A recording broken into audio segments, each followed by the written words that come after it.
샬롬, 주의 사랑과 은총이 오늘도 여러분의 삶 가운데 함께하기를 주님의 이름으로 축원합니다. 오늘 우리가 함께 묵상하실 말씀은 예레미야 36장 21절부터 32절까지 말씀이 되겠습니다. 자, 오늘 본문은요, 여호야김 왕 재위 때 일입니다. 하나님께서 감옥에 있던 이 예레미야에게 그동안 전해주셨던 하나님의 말씀을 두루마리 책에 기록하라, 이렇게 말씀하셨습니다. 그래서 예레미야가 감옥에 있는데 바룩을 부르죠. 그래서 두루마리 책에 부르는 대로 이제 기록하게 하였습니다. 그리고 바룩이 하나님의 성전에 가서, 금식일에 가서 그곳에 있는 모든 백성들의 귀에 낭독하게 하였던 것이죠. 자, 이러한 일에는 목적이 있었습니다. 하나님의 말씀을 듣고 나서 유다 백성들이 악한 길에서 돌아서고 그래서 용서함을 받게 하시려고 하는 하나님의 자비로운 은총이었던 것이죠. 그러나 이 소식을 듣게 된 여호야김 왕은 그 두루마리를 가져오게 하였습니다. 그리고 그 두루마리에 있는 하나님의 말씀을 여후디를 시켜서 낭독하게 하였는데 그 내용이 못마땅했던 것입니다. 그래서 여호야김 왕은 겨울 궁전에서 지금 화로를 피우고 있었는데 서너 쪽 낭독한 내용을 듣고 나면 면도칼로 계속해서 베어냅니다. 그리고 화롯불에다가 그걸 던져서 모두 불태워 버렸습니다. 두루마리 책이 모두 불태워진 것입니다. 자, 그뿐 아닙니다. 심지어 하나님의 말씀을 전한 예레미야와 그것을 기록하고 또 성전에서 낭독했던 바룩을 죽이고자 하였습니다.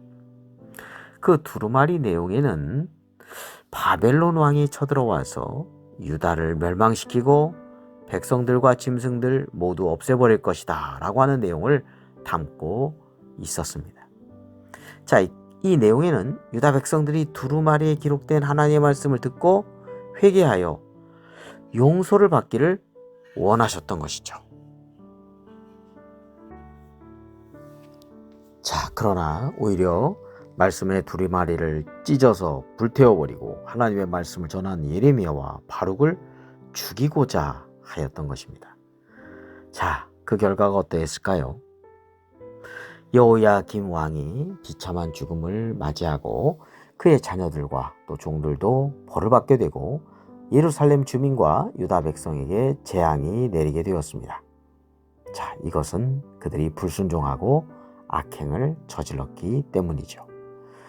이와는 별도로 하나님께서 예레미야와 바룩을 숨겨주셔서 죽이고자 하는 여호야김의 그 계략이 이루어지지 않고 하나님의 돌보심 가운데 예레미야와 바룩이 또 생명을 보존하게 되었던 것이죠. 자, 그리고 불태워진 두루마리는 다시금 하나님의 말씀을 예레미야가 불러주고 바룩이 기록하여서 복원하게 되었습니다. 자, 오늘 말씀에서 우리는요, 예레미야의 상황이 지금 감옥에 갇혀 있는 상황이거든요. 그렇지만 그러한 참 암담한 상황이지만 하나님의 선지자로서 자신의 직분과 사명에 최선을 다하고 또 순종하는 그런 모습을 보게 됩니다. 우리는 그 어떤 상황 속에서도 주님께서 주시는 그 은혜의 사명을 예레미야와 같이 귀중히 여기면서 잘 감당하여야 되겠습니다. 또한 두루마리에 기록된 하나님의 말씀이 비록 여호야김 왕에 의해서 모두 불태워졌어도 다시금 기록되고 더 많은 말씀이 첨가되기까지 하였습니다. 그렇습니다. 하나님의 말씀은요, 생명력이 있어요. 그리고 우리의 삶 속에서 오늘도 살아서 역사하고 있습니다. 히브리서 4장 12절에 하나님의 말씀은 살아있고 활력이 있어 좌우의 날선 어떤 검보다도 예리하여 혼과 영과 및 관절과 골수를 찔러 쪼개기까지 하며 또 마음의 생각과 뜻을 판단하나니 라고 하였습니다. 베드로전서 1장 23절에는 너희가 거듭난 것은 썩어질 씨로 된 것이 아니요 썩지 아니할 씨로 된 것이니 살아있고 항상 있는 하나님의 말씀으로 되었느니라 라고 하였습니다.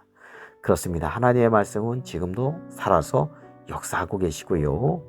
그리고 항상 하나님의 말씀은 항상 살아서 우리 가운데 함께하는 놀라운 능력의 말씀이라고 하겠습니다. 그리고 하나님의 말씀을 회방하는, 그 말씀을 전파하는 하나님의 사람들을 받게 하는 자가 어떻게 비극적인 종말을 맞이하게 되었는지를 우리는 알게 됩니다. 북한 정권이 들어서면서 교회가 사라지고 목회자들이 박해와 처형을 받게 되었습니다. 그런데 북한은 점점 세계에서 가장 비참한 나라 가운데 하나로 전락해가고 있습니다. 자유도 없고 비극적인 사회가 되어가고 있는 것을 보게 됩니다. 그렇습니다. 우리는 하나님의 말씀을 오늘도 소중히 여기고 또 맡겨주신 직분과 사명 귀히 여겨서 어떠한 상황에서도 잘 감당하며 또한 하나님의 일을 하는 이들을 적극적으로 후원하고 기도하며 하나님의 영광을 위해서 귀하게 쓰임받고 또 동참하는 그런 믿음이 되어야 되겠습니다. 기도드리겠습니다. 거룩하고 자비로우신 하나님 아버지, 저희들의 믿음이 예레미야와 같이 그 어려운 갑갑한 답답한 감옥의 상황에서도 잘 감당하는 예레미야와 같이 저희들도 그 어떤 상황에서도 충성된 믿음으로 순종하며 살아가게 하여 주옵소서. 하나님의 말씀을 귀히 여기고 또 그 말씀대로 순종함으로 하나님께 영광 돌리는 저희들의 삶이 되게 하여 주옵소서. 예수 그리스도의 이름으로 기도드립니다. 아멘.